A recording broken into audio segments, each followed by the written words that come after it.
In scene 2, we have a room in the castle. We have the king, Claudius, the queen, Hamlet's friends, Rosegras and Guildenstern, and they are. This is their first appearance in this scene, and the king is talking. And if you remember scene,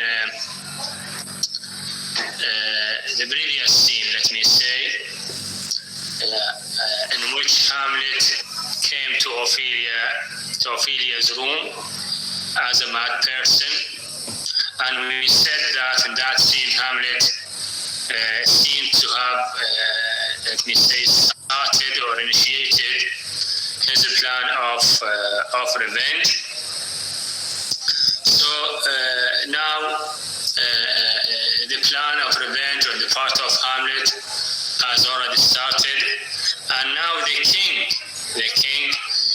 Claudius is going also to start on his part his plan of, let me say, not of revenge, but at least of observing and let me say exploring Hamlet's affairs or characters to discover the reason behind this strange, let me say, strange behavior they are going to, or they are able to notice on Hamlet's character.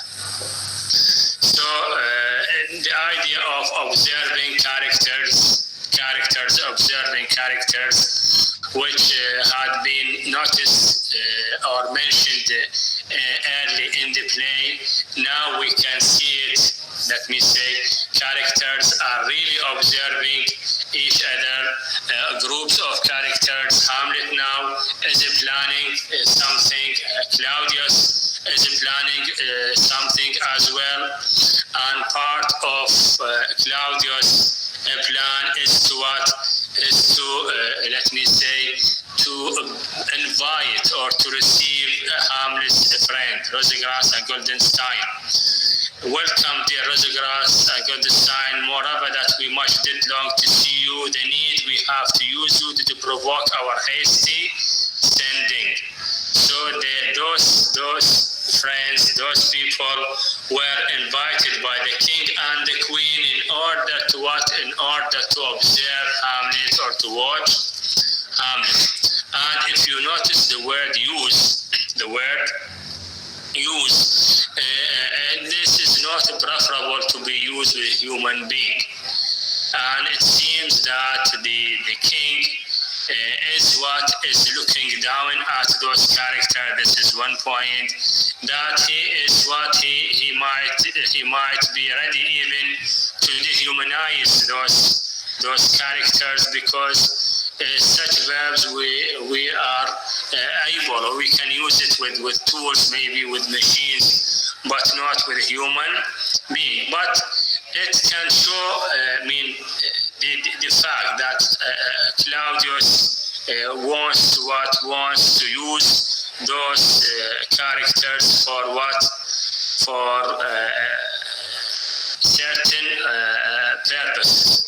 Something, have you heard what of Hamlet's transformation? So we have what in Hamlet's transformation? We have in Hamlet's character, we have a state, let me say, a state of transformation. Something nor the so-called the exterior nor the inward man resembles that it was. So the external appearance and the internal appearance or the inner side or the outer side of Hamlet's character have nothing to do with the previous Hamlet, as if now we are having what? We are having a new character, we are having a new Hamlet. Okay, so the mission, let me say, the mission of those characters is to what? Is to at least to get Hamlet out of this state of melancholy. This is state of sadness. This is the first the first point, or let me say the first target. You have to be able to get Hamlet out of this state of melancholy. Okay. Then the second reason they have to do is if they are not able to fulfill, if they are not able to accomplish the first point, at least to discover the reason. To discover the reason behind what? Behind Hamlet's state. Okay, so these are what? These are the two, let me say, the two missions or the two targets they are supposed to discover, they are supposed to explore. Then, let us continue reading. What it should be more than his father's death. Look at the way the king is talking. What it should be more than his father's death. Hamlet, if you really explore his character, you can notice that he is, let me say, he is badly impacted. He is under the impact of two main reasons. His father's death is one point, but the second point, which is not mentioned by the king in this part, is the marriage. His mother's marriage, his mother's hasty marriage. Look at the way he talks, the king. More than his father's death, that thus had put him so much from the understanding of himself I cannot dream of. So as if the king wants to give us the impression that he is not able to not able to discover the reason other than the death of his father.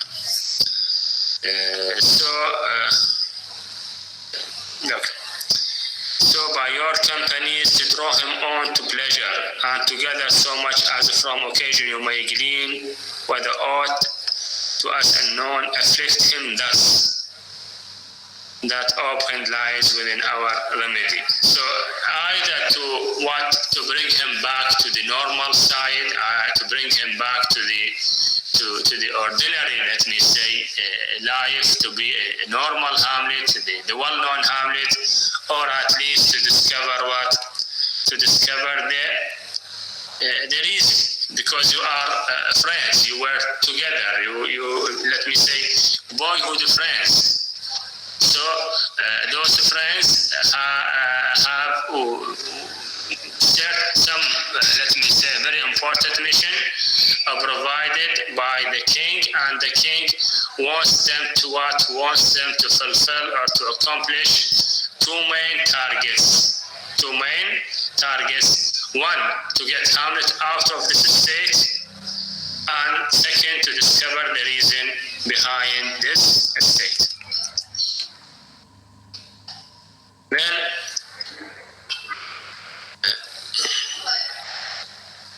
the queen will take them. They are supposed to stay in the castle, those friends, and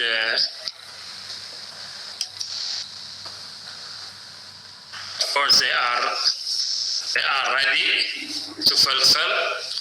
We don't know, are they going to really to fulfill that or not? Are they going to succeed or not? But they said, both your majesties might, by the supreme power you have of us, put your dread pleasures more into command than to entreaty. You can command, you can give orders. So,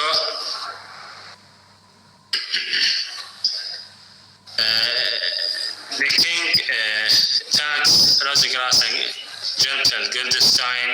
The queen thanks Guildenstern and gentle Rosegras. The way the king addresses and the queen addresses the characters, if you read the sentences, Rosegras, Guildenstern, the queen replied, Guildenstern and Rosegras as if she wants to say that those are the dramatists. Shakespeare doesn't want us to differentiate between the two between the two characters, because they have the same teachers, because they represent the same idea. So he wants to give us this impression that there is no need to differentiate between the two characters. And I, the Queen is talking, and I beseech you instantly to visit my too much changed son. So look how she describes, or how she described her son, the Queen. Too much changed son. I mean, the change is great, is immense, is quite noticeable in Hamlet's, let me say, in Hamlet's character. Then, so this, for the time being, as far as those characters are concerned, then if you go to Polonius now is coming. If you remember in the previous scene, Polonius, while he was talking with Ophelia, and Ophelia told him about Hamlet's arrival or Hamlet's coming, and he got to the conclusion that Hamlet came mainly to what? Came mainly to because of what? Because of the love. Because he was under the influence of Ophelia's love. And he told his daughter that he will tell the king about this. So now he is coming, and now he is telling us about what? About the arrival of the ambassadors from Norway. If you remember, those ambassadors, Vortmund and Cornelius, in scene 2, Act 1, scene 2, the king Claudius sent them to Norway in order to what? In order to solve the problem. And now they are what? They are coming back. So Polonius is telling us about their arrival. The ambassadors from Norway, my good lord, are joyfully returned. Joyfully, of course, I mean, it is a good indication that those ambassadors succeeded in their mission. And Daud still has been the father of good news. Look at the way the king addresses Polonius. Have I, my lord, I assure my good liege, I hold my duty as I hold my soul. Look how he shows his loyalty. How he shows his loyalty to the king, both to my God and to my gracious king. The king and the king is supposed to be the representation of God, the representative of God. Polonius announcing the ambassadors, the arrival of the ambassadors, shows that Polonius' character now is what is seen as a stage manager. If you a character who's telling us on the stage what will happen, who's coming, who's leaving. So he is a stage manager. So Polonius in Act 2, Scene 2 takes the role of what? Takes the role of a stage manager. And of course the loyalty, the fact that Polonius is loyal, is really loyal to the king.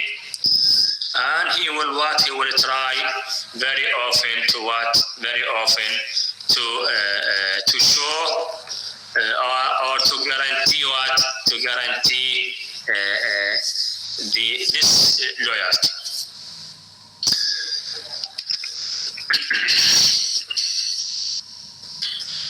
Then Polonius will will keep on talking. Look at this line that I have found the very cause of harmless lunacy. Now he is what? He is giving us a very important piece of information, as if he is discovering something really important. And I want you to look at how Paulinus tries to look at what is going on in his area, and the fact that he is looking at things which are not really important. I mean, yes, harmless state, harmless lunacy or madness is of great importance, but not in the way Paulinus tries to explain, because Paulinus is always trying to say that harmless madness can be attributed to what? To love. Claudius, yes, I'm willing to, I want to hear. Then Paulinus will say, no, give first admittance to the ambassadors. My news shall be the fruit to that great feast. And here we raise a point why Paulinus is willing to talk after the ambassadors, Why?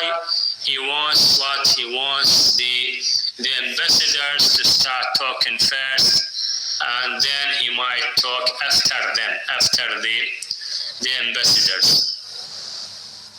Well, of course, if he is, let me say, if he's going to talk before the ambassadors, so he will be given a short period of time. But this is the point, and maybe he will not be able to express his ideas or to show his ideas in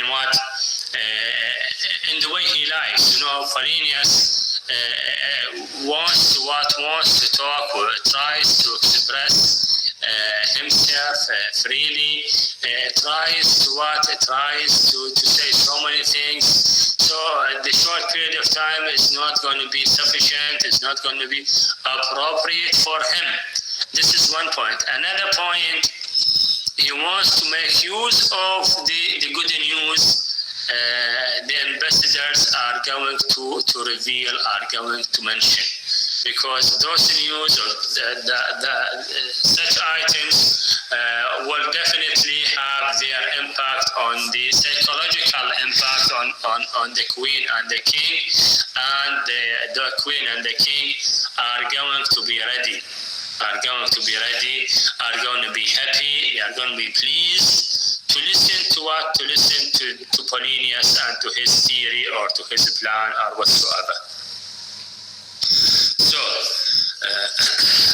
the king is asking them to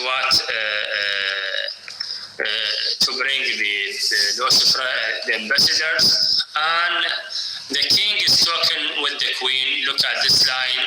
He tells me, my dear Gertrude, he has found the head and source of all your sins, December. Look, the queen knows the reason behind what? Knows the reason behind the queen harmless state. His father's death, I doubt it is no other but the main. His father's death and our hasty marriage. So the queen knows that Hamlet state is because of these 2 points. Then Paulinus will bring those ambassadors, and those ambassadors will definitely describe what happened with the king of Norway, and the fact that the king of Norway was not in line, let me say, with Fortinbras. Actually didn't like the thing done by Fortinbras, the fact that Fortinbras was planning to attack Norway.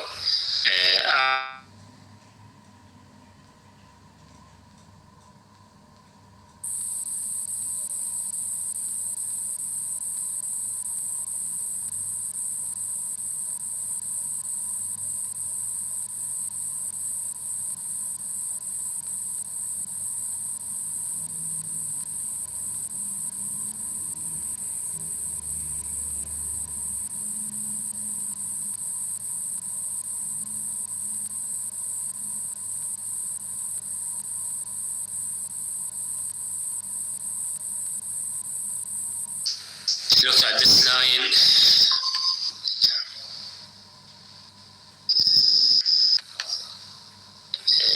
And in fine makes vow before his uncle never more to give the essay of arms against your majesty, whereon all Norway, overcome with joy, gives him 3,000 crown in annual fee. So he gave him what? The king of Norway gave him what? Gave him money in order not to attack what? Not to attack Norway. This is one point. And he asked him, this is a very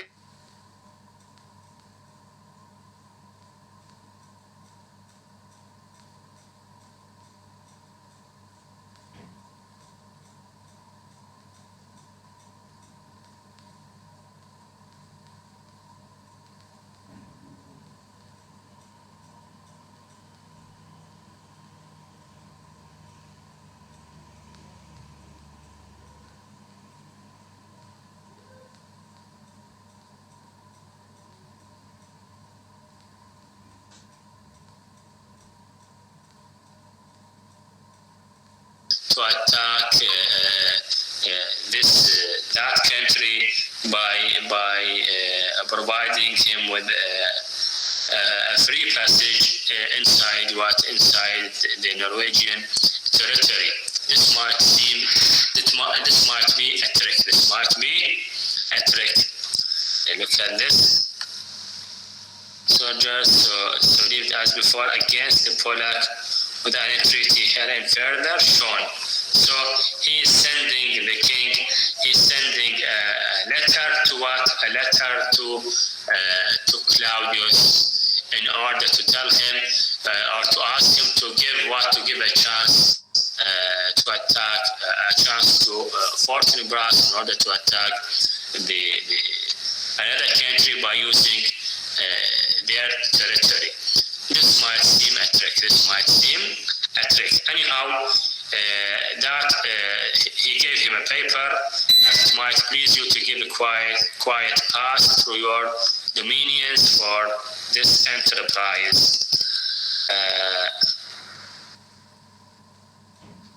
Look Claudius and how he replies, and attacks as well, and at our more considered time well read, answer, and think upon this business. As what? As a politician,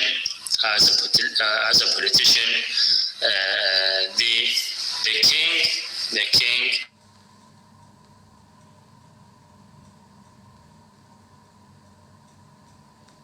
is supposed to read it carefully, to consider everything, and then to decide. No need to give a very, let me say, immediate decision, because this is not a sign of a good politician. So this Polinius or Claudius is giving us the impression that he is a good ruler, a good politician. I mean, because he wants to go through the letter, to read it carefully, and then to decide.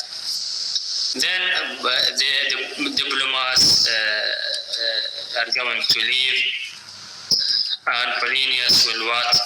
Polinius will start talking.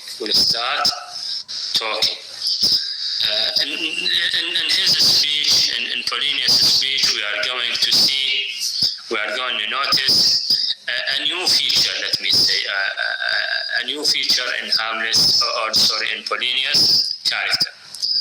This business, he will start talking. This business is well ended, my liege and madam, to express what majesty should be, what duty is, why day is day.